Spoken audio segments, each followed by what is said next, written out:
আজকের ভিডিওতে আমি আপনাদেরকে দেখাবো কিভাবে আপনারা আপনাদের গুগল টিভির সফটওয়্যার আনইনস্টল করবেন। যে সব সফটওয়্যারগুলো আপনারা গুগল টিভিতে ইনস্টল করেছেন, এখন আপনার প্রয়োজন নেই, সেগুলো আনইনস্টল করে দিবেন। সেটি আজকের ভিডিওতে আমি দেখিয়ে দিব। তো সাধারণত অন্য টিভিতে আনইনস্টল করা খুব সহজ, আর গুগল টিভিতে সফটওয়্যারগুলো আনইনস্টল করা একটু অন্যরকম। তো সেটি কীভাবে আনইনস্টল করবেন আজকে এই ভিডিওতে আমি দেখিয়ে দিব। তো দেরি না করে চলুন ভিডিওটি শুরু করা যাক। রাইট নাও টিভি স্ক্রিনে চলে আসলাম। টিভি স্ক্রিনে আসার পর এখন আমি আপনাদেরকে দেখাবো কিভাবে আপনারা আপনাদের টিভিতে যে সফটওয়্যারগুলো আপনাদের প্রয়োজন নেই সেগুলো আনইনস্টল করবেন। তো আমি এখান থেকে আপনাদেরকে সাধারণত প্রথমে আমি আপনাদেরকে দেখাই, যেমন এখানে আমার এই সফটওয়্যারটা দুটো হয়ে গেছে, এখানে কয়েকটা সফটওয়্যার আমি দেখাবো। তো আমি এখান থেকে সফটওয়্যারটা আনইনস্টল করতে হলে প্রথমে আপনারা চলে যাবেন এখানে অল সেটিংস। দেখুন এখানে টিভির কোণে আছে অল সেটিংস, অথবা রিমোটে আছে এখানে এই যে রিমোটে সেটিংস অপশন আছে, আপনারা সেটিংসে ক্লিক করবেন। সেটিংসে ক্লিক করার পর আপনারা চলে যাবেন অল সেটিংসে। তো দেখুন অল সেটিংসে ক্লিক করার পর এখানে একটা পেজ চলে আসবে।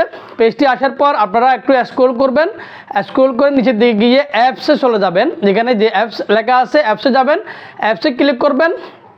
অ্যাপসে ক্লিক করার পর দেখুন এখানে অ্যাপগুলো এখানে শো হবে। সাধারণত এখানে যে সি অল অ্যাপস লেখা আছে, এখানে যদি আপনারা ক্লিক করেন তাহলে আপনাদের সুবিধা হবে, সব অ্যাপ্লিকেশনগুলো এখানে শো হবে। তাহলে আপনারা যে অ্যাপ্লিকেশনটা আনইনস্টল করতে চাচ্ছে সেগুলো আপনার জন্য এখানে সুবিধা হবে। তো এখানে দেখুন আমার এখানে অ্যাপ্লিকেশনটি দুইটা আছে। তো আমি এখান থেকে যে কোনো একটি অ্যাপ্লিকেশন ডিলিট করে দেবো, অর্থাৎ আনইনস্টল করে দেবো। তো এখানে আমি এই অ্যাপ্লিকেশনটি আনইনস্টল করব।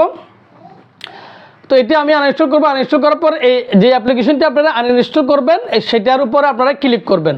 তো আমি আনইনস্টল অ্যাপ্লিকেশনটার উপরে ক্লিক করলাম। ক্লিক করার পর এখানে ওপেন লেখা আছে, যদি ওপেন করতে চান ওপেন হয়ে যাবে। তারপর এখানে দেখুন নিচের দিকে আছে আনইনস্টল। তো আনইনস্টলে ক্লিক করলে এখানে একটা পেজ আসছে, দেখুন এখানে ওকে আসছে। তো আপনারা যদি আনইনস্টল করতে না চান তাহলে এখানে ক্যান্সেল করলে চলে যাবে। আর যদি আনইনস্টল করতে চান তো এরপর আপনারা এখানে ওকে করে দিবেন। ওকে করলে আপনার সফটওয়্যারটি আনইনস্টল হয়ে যাবে। তো আমি এখন ওকেতে ক্লিক করব। তো দেখুন ওকেতে ক্লিক করার সাথে সাথে সফটওয়্যারটি আনইনস্টল হয়ে গেছে। দেখুন এখানে সফটওয়্যারটি নাই, চলে গেছে। তো এভাবে করে আপনারা আপনাদের এই টিভিতে যে অ্যাপ্লিকেশনগুলো আপনাদের প্রয়োজন নেই, শুধু শুধু পড়ে আছে, সেগুলো আনইনস্টল করতে পারবেন খুব সহজেই। তো আশা করি বুঝতে পারছেন। যদি ভালো লাগে অবশ্যই একটি লাইক দেবেন, আর আমাদের চ্যানেলটা সাবস্ক্রাইব করে আমাদের পাশে থাকবেন। আর যারা অলরেডি সাবস্ক্রাইব করেছেন তাদেরকে অসংখ্য ধন্যবাদ। দেখা হবে পরবর্তী ভিডিওতে। আল্লাহ হাফেজ।